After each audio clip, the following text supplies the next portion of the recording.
जी नाज़रीन, मैं हूं साजिद नज़ीर। आप देख रहे हैं अदालत न्यूज़। नाज़रीन, आपको बताते चलें कि जैसे मुल्क भर में कोरोना इस वक्त फैला हुआ है और काफ़ी कोरोना से लोग मुतासर भी हुए हैं, काफ़ी लोग जानों से भी गए हैं पूरे पाकिस्तान और आज़ाद कश्मीर में भी।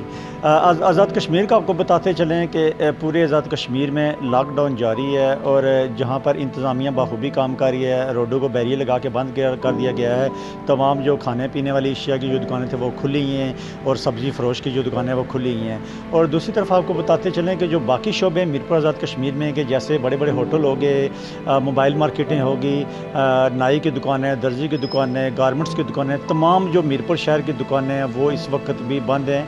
तकरीबन 1 महीने से ऊपर हो गया ये ताजरों का जो आज़ाद कश्मीर हुकूमत के साथ, हुकूमत आज़ाद कश्मीर के और इंतज़ामिया के साथ ताजरों का एक बड़ा अच्छा एक जो फ़ैसला है। ताजरों ने बड़ी अच्छी कुर्बानी दी है कि इनसे मिल के जो तमाम जो दुकानें थी उनको बंद रखा है और 1 महीना हो गया। उसके बावजूद भी अभी तक जो लॉकडाउन वो जारी है और काफ़ी जो ताजर हैं वो तावन कर रहे हैं एक दूसरे के साथ कि कोरोना से बचने के लिए तमाम हिफाती तदबीर पर अमल किया जाए और कारोबार अपने बंद रखे जाएँ।